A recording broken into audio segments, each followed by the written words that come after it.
할렐루야. 네, 너무 반갑습니다. 너무 뵙고 싶었고 또 함께 할 수 있어서 너무 영광이고 감사한 것 같습니다. 우리 성경 말씀 한번 같이 읽으면 좋겠습니다. 에스겔 2장 5절인데요. 네, 우리 한 목소리로 읽겠습니다. 시작. 그들은 패역한 족속이라 그들이 듣든지 아니 듣든지 그들 가운데 선지자가 있음을 알지니라. 아멘. 네, 제가 저희 교회는 너무 개역 개정이 어려워서 쉬운 말 성경으로 이렇게 배웠거든요. 그래서 제가 쉬운 말 성경으로 다시 한번 읽어드리겠습니다. 그들은 불순종하고 반역하는 족속이다. 그럴지라도 그들이 내 말을 듣든지 듣지 않든지 그들 가운데 참된 하나님의 예언자가 있었다는 사실만은 그들이 알아야 할 것이다. 아멘. 하나님은 살아계십니다.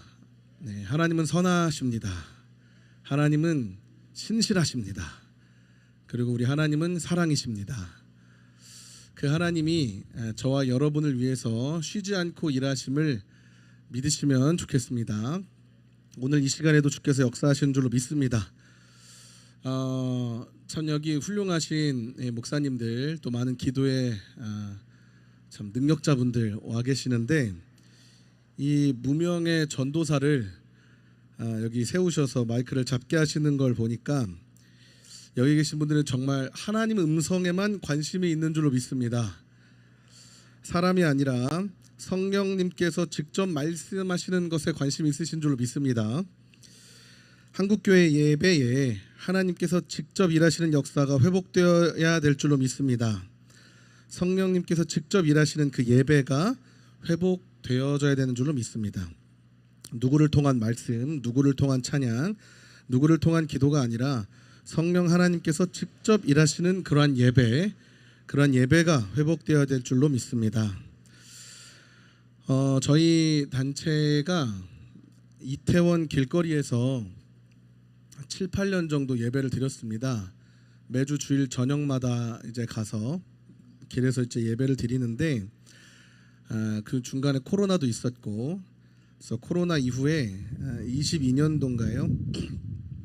이 부흥에 대한 강력한 갈망을 가지고 다시 길거리로 나갔죠. 그래서 두 번째 나갔을 때 저희가 이제 잘 해보고 또 이슈도 시켜서 청년들을 독려해야 되니까 찬양도 준비를 잘 하고 옷도 잘 갖춰 입고 이렇게 현장에 갔습니다. 그랬더니 비가 내리기 시작하는 거예요. 비가 이제 추적추적 내리니까 저희는 이렇게 훌륭한 세팅 없이 길거리에 그냥 음향 장비 악기 펼쳐놓고 이제 했는데 비가 내리니까 이제 앞에 상가에 부탁을 해서 그 처마를 잠깐 빌려가지고 거기 옹기종기 모여서 예배를 드리는 겁니다. 근데 저희가 준비한 콘티가 굉장히 좀 뭐랄까 실험적이고 좀 신세대들도 알기 어려운 길거리에서 하면 그냥 공연하는구나 할 정도의 영어로 하기도 하고 사람들의 호응을 예상하고 날씨가 좋은 계절이니까 좋겠지 하고 나갔죠. 근데 비가 오니까 사람들이 멈춰 서 있지 않잖아요. 그리고 예보에 없던 비였던 것 같은데 사람들이 우산도 없이 막 이제 지나다니죠. 그래서 오늘은 하나님께 예배드리기 참 좋은 날이다 이렇게 생각하면서 팀원들끼리 우리 찬양을 실컷 하고 가자 하고 막 열심히 찬양을 하고 주님 앞에 하나님의 거룩하심을 높여드리고 있었는데 그 예배가 잊혀지지가 않는 거예요. 그 예배에 지나가던 그 두 명의 청년이 잊혀지지가 않는 겁니다. 이 한 두 청년이 지나가다가 잠깐 멈춰서 이렇게 보다가 갑자기 우산을 내어 던지고 두 손을 높이 들고 경배하기 시작했어요. 그래서 순식간에 그 길거리가 하나님의 임재가 가득한 예배 장소가 되어지더니 하나님의 역사가 막 느껴지기 시작하는 거예요. 그리고는 호련히 떠났습니다. 제가 아는 두 천사 아무도 사람이 없는 길거리에서 하나님이 이 예배의 마음을 받으시고 직접 성령께서 역사하셔서 지나가는 자들의 마음을 움직이시고 예배하고자 하는 갈급함을 부어주시는 성령 하나님께서 직접 역사하시는 예배. 할렐루야. 오늘 그 예배가 이곳에서 일어날 줄로 믿습니다. 그 임재가 이 곳을 덮고 저 국회를 덮고 이 나라를 덮게 될 줄로 믿습니다. 여러분, 하나님의 임재가 이곳을 덮게 된다면 하나님의 주권과 통치, 그 땅과 백성들이 회복되어지게 되면서 하나님의 나라가 임하는 거 아니겠습니까? 네, 그걸 우리가 사실 소원하는 것이죠. 그렇게 이 나라의 주인이 하나님이심이 선포되어질 줄로 믿습니다. 할렐루야. 주전 593년에 하나님의 말씀이 에스겔에게 임했습니다. 그때는 이미 바벨론 2차 침공 이후에 여호야긴 왕과 에스겔을 포함한 수많은 이스라엘의 고위 관료들, 이스라엘 백성들이 바벨론 포로로 끌려온 상황이었지요. 25 청년이었던 에스겔이 바벨론으로 끌려와 울적한 인생을 지내기 5년이 지났을 무렵에, 그가 원래 이스라엘에 있었다면 성전의 제사장으로 임명을 받아서 하나님을 위해 일했을 그 타이밍에 말로 형용할 수 없는 주의 영광의 빛이 내리기 시작하면서 내가 본 적도 없고 들어본 적도 없는 하나님의 놀라운 보좌와 그 위에 앉아 계시는 불같은 하나님의 형상을 목격하게 된 것이죠. 그리고 그 하나님을 만나게 되고 그분 앞에 굴복하게 되어지고 그분의 메시지를 듣게 되는 사건이 에스겔 1장에 나타나고 있습니다. 여러분, 이 에스겔이란 청년, 이제 제사장이 되어야 됐을 이 사람이 얼마나 깜짝 놀랐겠어요? 하나님의 성전에서 비춰져야 될 그 빛이 지금 이 말도 안 되는 이방 땅 가운데 막 비춰지고 있고, 이걸 내가 부정할 수도 없을 만큼 강력하게 나에게 임하고 있으니까 황당하고 당황스럽기 그지 없었을 것 같아요. 그러면서 하나님이 뭐라고 얘기하시냐면, 오늘 본문의 말씀처럼 너는 내가 시키는 대로 외치라는 거예요. 할렐루야. 저들이 듣든지 듣지 아니하든지 이 땅 가운데 참된 선지자가 있었음을 알아야 되니까 너는 무조건 외치라는 것이죠. 여러분, 이 에스겔이 바벨론으로 끌려올 당시에 얼마나 심정이 어떠했겠습니까? 우리가 상상도 사실 못할 것 같고, 여기 계신 믿음의 선배님들은 과거 우리나라의 이제 모든 역사에 제가 책으로만 배운 과정들을 겪으셨으니까 조금은 이해하실 수 있을지 모르겠습니다만, 저처럼 젊은 사람은 사실 이런 억압되고 공격받고 이런 걸 제대로 겪지도 못했어요. 그러니까 상상도 못하겠죠. 그가 자신의 모든 자유를 속박당한 채 자신의 왕과 함께 끌려다니는 그 심정이 어떠했을까? 우리나라가 끝인가? 우리나라 소망이 없나? 다시 일어날 수 없나? 왕도 무너졌는데? 이런 생각이었을까요? 그런 생각을 넘어서 우리 하나님은 지금 어디 계신가? 우리가 믿는 그 여호와 하나님, 우리가 조상 때부터 평생 섬겼고 우리를 잘 살게 해주신 그분은 우리를 버리신 것인가 하는 고민을 하지 않았을까 이제 생각이 듭니다.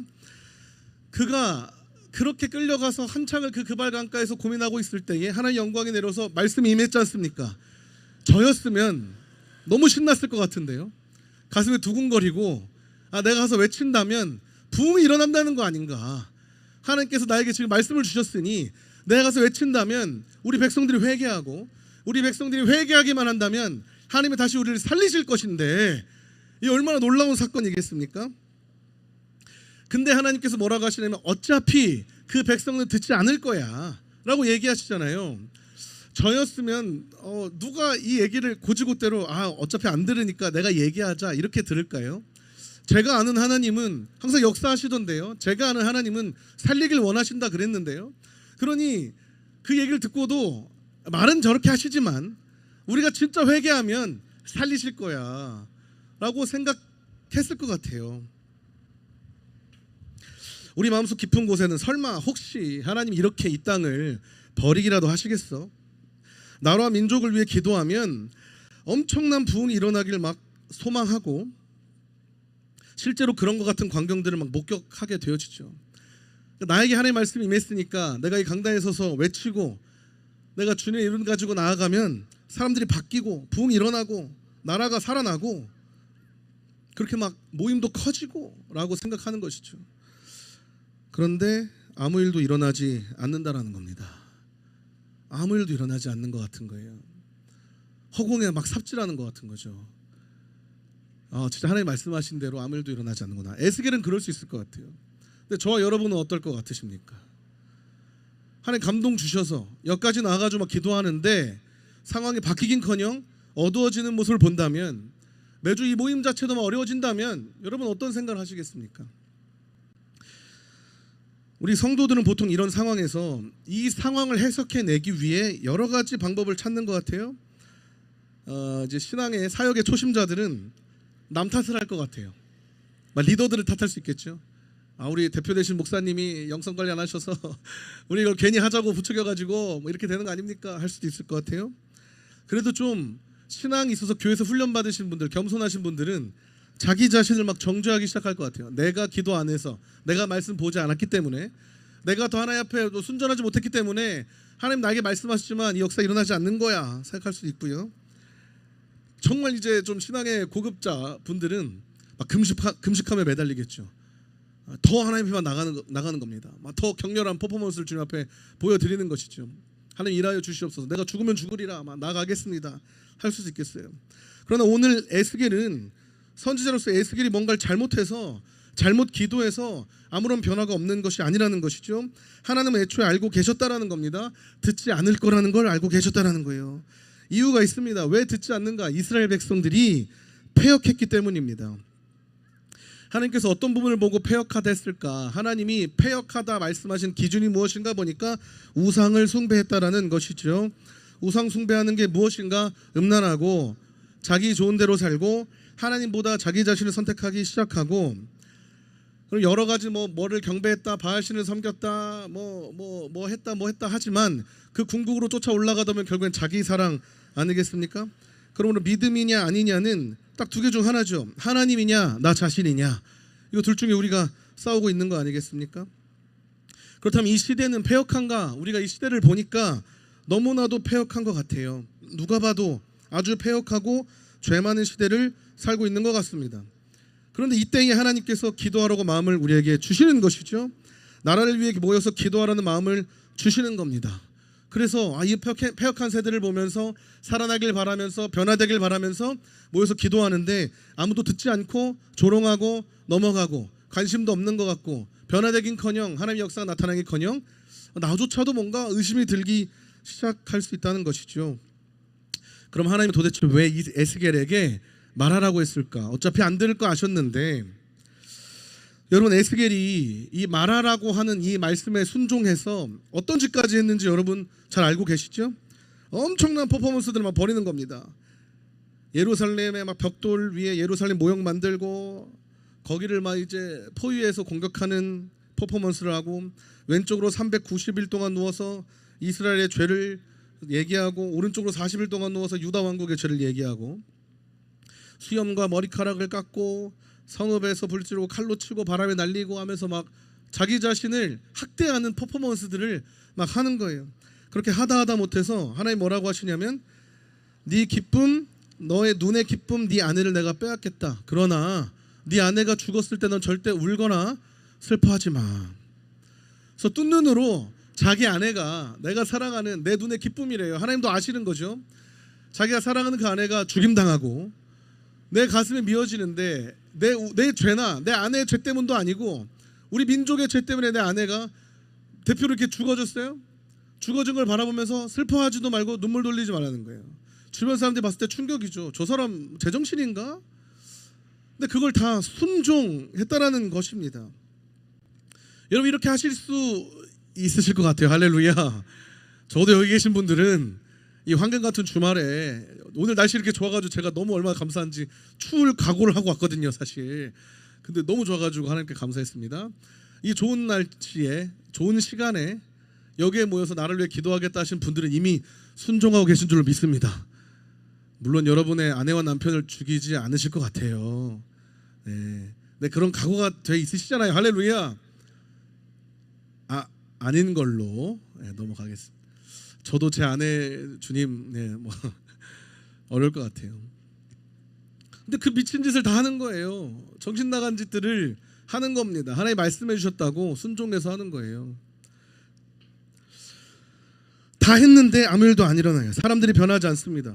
우리 생각에 이쯤 했으면, 이렇게까지 순종했으면, 내가 하나님 앞에 인생 다 던지고 물질 헌신하고 시간 드리고 내 가족까지 다 내가 주님 앞에 헌신했으면 뭔가 일이 일어나야 되잖아요. 근데 일이 일어나지 않는 겁니다. 아무도 반응하지 않는 거예요. 그럼 하나님 이럴 줄 모르셨을까? 아셨다는 거죠. 그런데 왜 어차피 안 들을 건데 이 일을 시키셨는가? 아까 말씀드린 대로 저희 단체가 2017년부터 이태원 길거리로 나가기 시작했습니다. 7, 8년간 예배를 드렸고요. 지금도 그 명맥이 이어지고 있어요. 저희는 김포라는 도시에서 지금 사역을 하고 있는데 이 도시를 부흥시키자, 이 도시를 변화시키자, 도시의 문화와 여러 영역 가운데 하나님 나라가 펼쳐질 수 있도록 우리가 순회에서 사역하는 것도 너무 좋은데 삶에서 예배를 일으키려면 어떻게 해야 될까 막 고민하면서 이제 김포로 사역지로 옮기면서 원래 이태원 예배를 이제 그만하려고 했는데 여러 동역자들이 들고 일어나서 그 예배를 이어가겠다고 그래서 매주 주일 저녁마다 이제 예배를 드리고 있죠. 지금까지도 예배를 드리고 있습니다. 그렇게 예배를 드렸던 거는 뭐 거창한 거 아니고 단순했는데요. 부흥이 일어나길 바라는 마음이었어요. 특별히 청년 세대 다음 세대 가운데 부흥이 일어나길 바라는 마음. 그래서 코로나 전에 예배 드리다가 코로나 때는 또 이걸 끊어주면 안 된다 해서 합주실로 들어가 가지고 지하에서 한 2년 예배 드리고 다시 이제 코로나가 좀 잠잠해질 때에 하나님께서 저희를 이제 미국에 갔다 오게 하셨는데 이 부흥에 대한 갈망과 부흥에 대한 메시지를 강하게 주셨어요. 그래서 이 깊이 있는 임재 예배를 길거리로 옮겨보자. 그래서 하나님의 임재가 그곳에 가득하게 하고 이 도시 하나님 나라가 임할 수 있도록 우리가 해보자 하는 마음을 주셔서 2022년부터 나가서 예배를 드리기 시작했죠. 그래서 아까 말씀드린 대로 초창기에는 뭐 아무도 따라 나온 사람도 없고 저희끼리 가서 시끄럽게 하고 막 예배를 드리는 거예요. 근데 시간이 지날수록 사람들이 소문이 나기 시작하고 청년들이 모이기 시작하더니 매주 이제 조금 막 10명, 20명 사람들이 모이더니 교회들별로 막 청년들이 와서 예배를 드리겠다고 교회별로 같이 연합하겠다고 연락들도 받기 시작했습니다. 아 이거죠 사실. 이렇게 이제 성장하다 보면 이 거리에 매주 이 조만한 거리인데 50명, 100명씩만 모여서 예배 드려도 이건 거대하다. 그 시절만 해도 이렇게 지금처럼 막 뭐 무슨 유명팀이라고 예배에 모이질 않았어요. 그러니까 이것만 해도 큰 이슈다 생각해서 막 기도하고 있었는데 10월 29일 새벽에 말도 안 되는 사고가 이태원에서 터지게 되죠. 159명의 생떼 같은 청년들이 할로윈 데이라는 행사를 즐기다가 압살당해서 다 죽게 된 겁니다. 그거를 실시간으로 제가 유튜브로 이제 밤에 다음 날 그 예배를 준비하면서 보고 있었는데 처음에 뭐 1명 죽었다 그러고 2명 죽었다 그러고 이게 뭔 일인가 하는데 점점 기하급수적으로 숫자가 늘어나더니 말도 안 되는 대형 참사가 돼버린 거예요. 처음에 이제 유튜브도 통제가 안 돼서 정말 그 시체들이 적나라하게 유튜브를 타고 전국으로 전 세계로 송출되었었습니다. 적잖이 충격이죠. 적잖이 충격이고 막 여러 목사님들이 그 새벽에 전화가 오는 거예요. 너네 혹시 오늘 나갈 생각 아니지? 절대 나가면 안 된다. 지금 그 민감한 시기에 너네가 괜히 열정적인 거 순수한 거 좋은데 나갔다가 어떻게 되려고 어떤 얘기를 들으려고 절대 나가지 말아라 막 연락이 오더라고요. 근데 여러분 어떻게 안 나갈 수 있겠습니까? 저희가 지금 몇 년을 거기서 예배드리고 청년들에게 회개하라 천국에 가까이 왔다 막 외치고 거기 회중이 없어요. 지나가는 사람들 뒤통수에 대고 막 선포할 수밖에 없어요. 하나님이 여러분을 부르고 계십니다. 여러분 이러다 다 죽습니다. 막 이렇게 이제 외쳤는데 진짜 다 죽었잖아요. 어떻게 안 나갈 수 있겠어요? 그래서 짐 싸들고 갔어요. 갔는데 단 하루 만에 그 정말 활발하고 유흥이 넘쳤던 도시가 죽음의 도시가 돼서 막 경찰차가 쫙 깔려 있고 상가는 싹 다 문을 닫았고 어둠의 도시가 되었더라고요. 저희가 이제 개념이 없지 않으니까 막 악기치고 할 수는 없죠. 모여가지고 이제 기도하기 시작하는 겁니다. 주님 이 도시를 어떻게 하면 좋겠습니까? 무엇보다 이 리더는 뭐라고 얘기해야 될까요? 같이 했던 팀원들에게 우리가 막 잘 되고 있었는데 지금 이 청년들이 다 죽었어요. 우리가 부흥하기를 살아나기를 기도했는데 다 죽었어요. 제가 그걸 뭐라고 해석해 줄 수 있겠습니까? 뭐라고 더 이상 독려할 수 있을까요? 이 어두운 이 상황을 바라보면서 우린 기도했는데 열정을 다했는데 인생을 바쳤는데 그렇지 않은 현실을 바라보면서 열매를 보면서 이걸 어떻게 설명할 수 있을까 고민할 수밖에 없죠. 그 뒤로 이태원은 죽음의 도시가 되어버렸습니다. 그렇다고 예배를 멈출 수 없었죠. 하나님께서 그런 마음을 부어주시니까 여기서 예배하고 이 도시를 살리겠다는 마음을 부어주시니까 계속 예배했죠. 하나님의 영광이 이곳 가운데 임할 것이라는 확신이 있었기에 사람들은 더 무시하고 더 알아주지 않고 그 이후로 극심하게 분위기는 더 안 좋아졌지만 그래도 하나님께서 부어주신 마음이 있기에 현장에서 예배할 때마다 하나님의 눈에 보이는 역사들이 보이기에 저희가 갈 수밖에 없었죠. 그때 그렇게 예배하고 있을 때 하나님 오늘 이 본문 말씀을 저에게 주시는 거예요. 그들이 네 말을 듣든지 듣지 않든지 그들 가운데 참된 하나님의 예언자가 있었다는 사실만을 그들이 알아야 될 것이다. 왜 참된 하나님의 예언자가 그 암울했던 시기에 있었다는 사실을 이스라엘 백성이 알아야 될까? 신명기에 보니까요, 모세가 이스라엘 백성들을 향해 이야기하는데 이스라엘 백성들이 우상 숭배하게 된다면 어떤 일이 일어날지를 설명하고 있는 장면이 있었습니다. 신명기서 4장 25절부터 보니까요, 제가 읽어드릴게요. 여러분이 그 땅에서 자녀들과 손자, 손녀를 낳고 살 때에도 여러분은 어떤 형상이든 우상을 만들어 섬기는 일을 해서는 안 됩니다. 그런 일로 주의 분노를 폭발시키면 내가 하늘과 땅을 증인으로 삼아 분명히 말하지만 여러분은 요단강을 건너가서 차지하게 될 그 땅에서 틀림없이 멸망하고 말 것입니다. 주께서는 여러분을 세계 만민 가운데 흩어버리실 것이고 여러분 가운데 살아남을 사람이 별로 없을 것입니다. 여러분은 흩어진 그곳에서 나무와 돌로 만든 신들 보지도 듣지도 못하고 음식을 먹지도 못하고 냄새를 맡을 수도 없는 우상들을 섬기게 될 것입니다. 거기에서 여러분은 여러분의 주 하나님을 찾게 될 것입니다. 그때 온 마음과 온 영혼을 다해 찾으면 그분을 만나게 될 것입니다. 큰 고난을 겪고 나서 여러분은 비로소 여러분의 하나님께로 돌아가서 그분께 순종하게 될 것입니다. 여러분의 하나님께서는 자비로운 분이십니다. 그분은 여러분을 버리거나 멸하지 않으시고 여러분의 조상들과 맺은 언약도 잊지 않으십니다. 할렐루야. 우상 숭배했을 때 엄청난 고난을 당하게 될 것인데 그때 하나님을 찾게 될 것이다. 그런데 온 마음과 온 영혼을 다해 그분을 다시 찾으면 그분을 만나게 될 것이다. 할렐루야.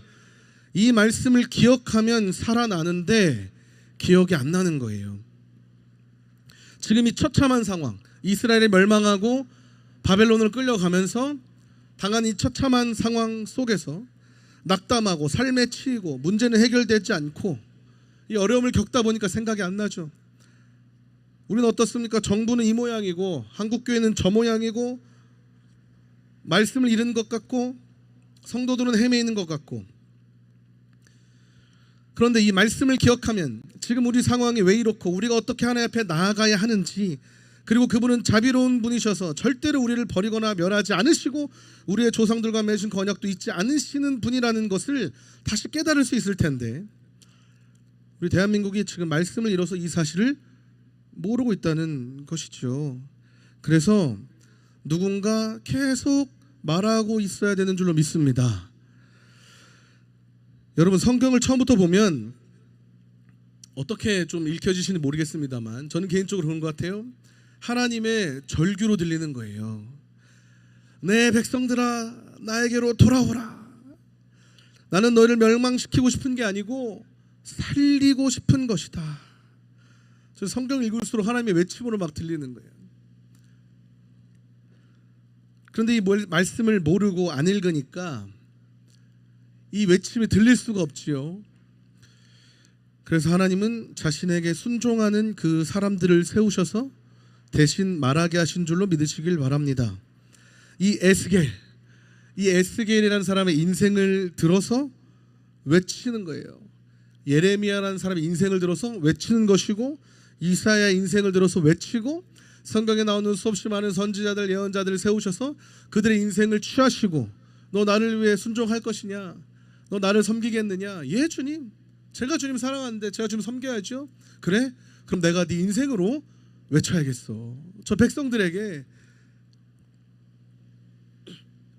그들의 인생들을 징검다리로 삼으셔서 마치 큰 개울에 큰 돌들을 하나하나 놓으면서 다리를 만드는 것처럼 에스겔, 느헤미야, 예레미야, 이사야 선지자들의 돌들을 놓으시더니 이 이스라엘 백성들을 어디로 가게 하십니까?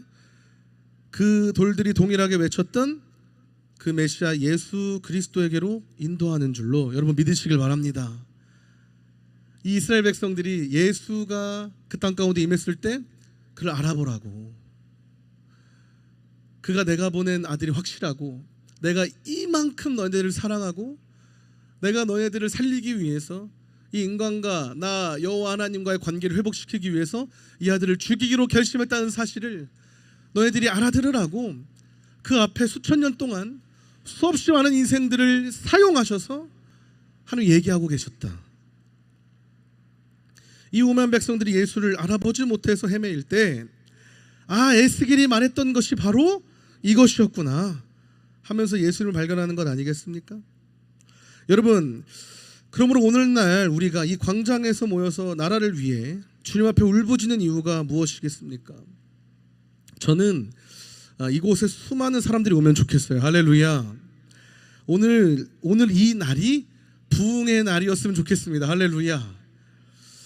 그러나 오늘이 하나님의 때가 아니라면 우리의 후배들이 부흥을 맞이했을 때, 우리 자녀 세대가 부흥을 맞이했을 때, 아, 지금 일어나고 있는 이 일이 부흥이로구나, 할렐루야 하고 깨닫고, 이 부흥은 어느 날 갑자기 일어난 것이 아니고 여의도에서 우리의 선배들이, 우리의 부모님들이 애타게 기도하고 하나님 앞에 울부짖었기 때문에 하나님께서 역사하신 그 사건이구나라고.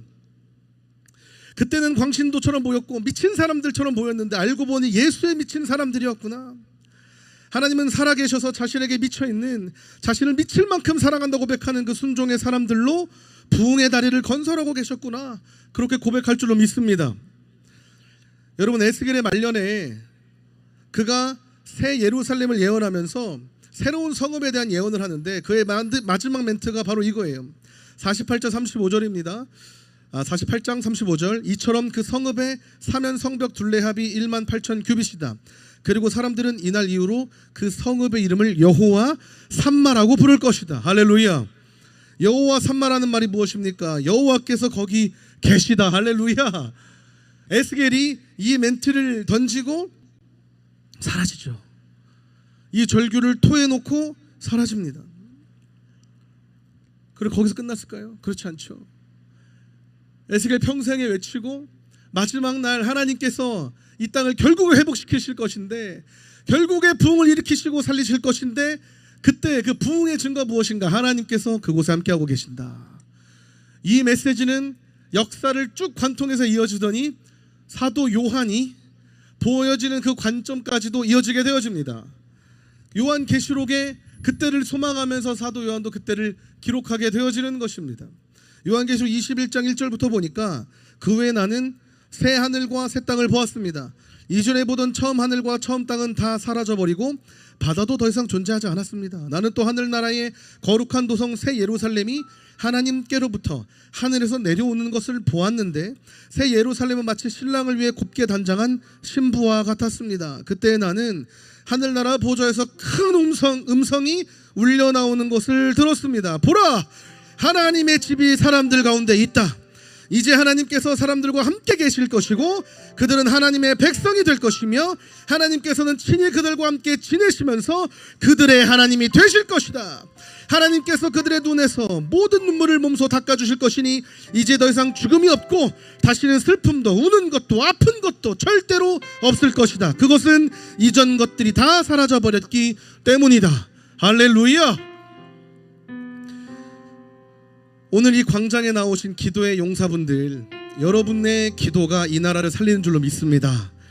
여러분의 기도가 이 나라에 다시 한번 부흥을 일으킬 줄로 믿습니다. 여기서 우리가 좀 더 깊고 뜨겁게 기도하면 좋겠어요. 아니, 인생을 우리가 주님 앞에 드려서 기도하면 좋겠습니다. 오늘 누가 에스겔과 같이 하나님의 증표로서의 삶을 살아내시겠습니까? 누가 인생으로 하나님의 절규를 전달하시겠습니까? 누가 자신의 인생으로 하나님의 사랑의 외침을 전달하시겠습니까?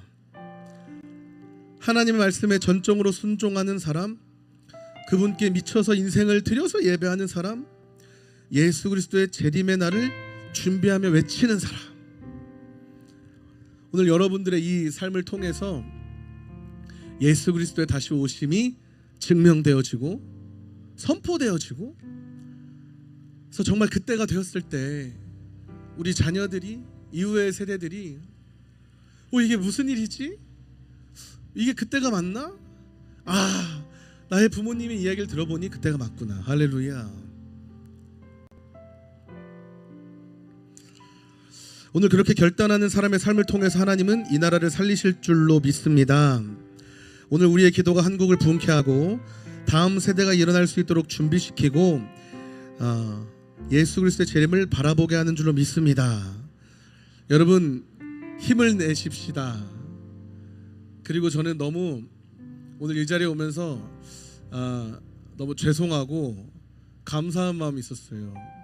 사실 제가 이 리바이벌 코리아라는 모임을 알게 되고 꼭 오고 싶었는데 이제 토요일마다 왜 그리 행사가 많은지 유튜브로 계속 이제 보면서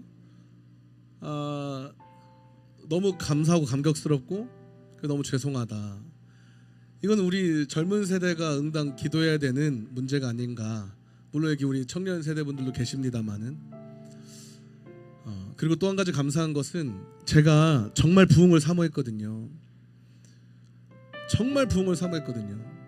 혹시 유튜브로 보시는 분들 중에 이 메시지가 전달되는 분이 있다면 여러분 꼭 여기로 나와서 기도하셔야 됩니다. 왜냐하면 이 길바닥에 나와서 이제 기도를 하다 보면 저 처음에 솔직히 나라 민족을 기도하지 않았었는데 길에 나와서 예배드리고 기도하다 보니까 계속 나라 민족을 위한 메시지만 오는 거예요. 그리고 이태원에서 회중이 없어요. 그 설교하는 거 얼마나 어려운지 아십니까? 대상이 없는 상대를 설교를 준비해야 되는 거예요. 매주 하나님 뭐라고 하죠 하면은 나라 민족을 위해 세대를 위한 메시지를 계속 부어주시는 거예요. 듣는 사람이 없어요. 근데 하나님은 계속 이 땅 가운데 선포하고 싶은 메시지가 있어요. 그래서 거리로 나오면 영안이 띄어집니다. 할렐루야. 그래서 이 나라의 영적 현실이 막 눈으로 보이는 거예요. 막 발견되는 거예요. 그리고 한국 교회가 어쩌고 있는지가 막 깨달아져요. 아무도 얘기해주지 않았는데 길바닥에서 예배하다 보니까 하나님이 막 메시지를 부어주시니까 우리 한국 교회가 이러면 안 되는데 지금 나라가 이렇게 가면 안 되는데 청년 세대가 좀 일어나야 될 텐데 어떻게 해야 되지? 근데 그때 제가 굉장한 외로움을 느꼈어요. 마치 우리 어른들은 다 좀 죄송합니다. 답이 없는 것 같고 한국 교회는 이미 타락할 대로 타락한 것 같고 막 큰 교회 목사님들은 다 부패한 것 같고 죄송합니다. 정말 막 느껴지는 거예요. 현장에서 제가 이태원에서 그 동성연애자들 만나가지고 길거리 상담하고 했을 때 제일 깜짝 놀란 게 뭔지 아십니까? 다 교회를 다녀본 친구들이에요.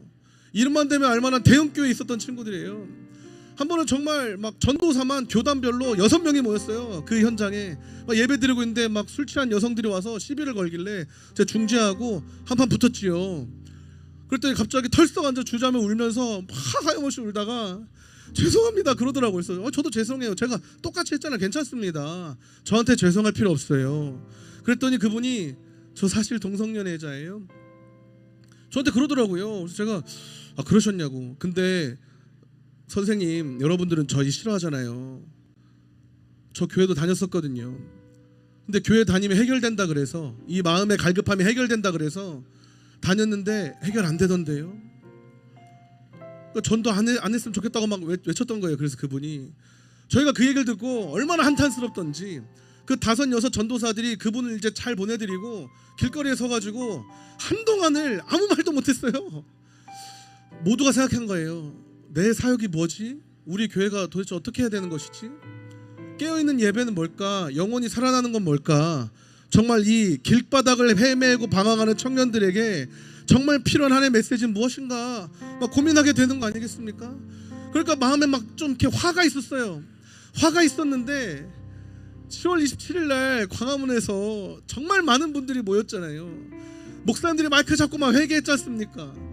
저는 수없이 많은 연합 집회들 막 있었습니다만 그 집회는 좀 다르게 보이더라고요. 그리고 이 자리도 어떠한 무슨 정치나 영향력을 행사하고 유명한 분들 하는 게 아니고 주여 정말 이 나라를 살게 하여 주시옵소서, 우리가 모여서 회개하십시다는 정말 그 에스라 같은 심정을 가지고 모이시는 거 아니겠습니까? 할렐루야. 그래서 제가 얼마나 감격스럽고 감사한지요. 왜냐하면 저한테는 1970년도는 없었던 해예요. 저한테 1980년대 우리나라 한국교회가 부흥할 때는 정말 없었던 해입니다. 1904년, 1907년 평양에 이런 부흥의 사건은 교과서로만 공부하던 그런 내용이에요. 근데 지금 여러분들이 제 앞에서 부흥을 보여주고 계시지 않습니까? 그러니까 우리들은, 우리 세대들은, 젊은 세대들은, 이제 10대, 20대들은 이제 경험한 거예요. 우리나라가 어려워질 때, 우리 교회가 어려워질 때는 우린 모여서 기도해야 된다. 여러분들이 보여주셨지 않습니까? 매주 모여서 기도하면 하나님께서 역사하신다는 걸 보여주고 계시잖아요. 얼마나 감격스러워 감사하고 얼마나 죄송한지. 그래서 우리가 힘을 냈으면 좋겠습니다. 할렐루야. 네, 반드시 하나님께서 기도에 응답하시고 반드시 역사하는 분이시라는 것을 저는 여러분들 통해서 배우고 있고 한국교회는 느끼고 있는 줄로 믿습니다. 그렇기에 우리가 더 힘을 내야 될 줄로 믿고요. 오늘 이 기도의 모임을 하나님께서 기뻐하시는 줄로 믿습니다. 그리고 이 작은 불씨들 있잖아요. 하늘에서 볼 때 반짝반짝거리는 그 작은 별과 같은 불빛들, 하나님께서 그 불빛들을 가득 채우시고 환한 빛으로 밝히시더니 이 땅 가운데 있는 모든 생명들을 살게 하실 줄로 믿습니다. 우리 같이 찬양하고 같이 기도하면 좋겠습니다. 나의 하나님, 나의 하나님이라는 찬양 우리 같이 고백하시고요. 우리 결단하며 찬양하면 좋겠습니다.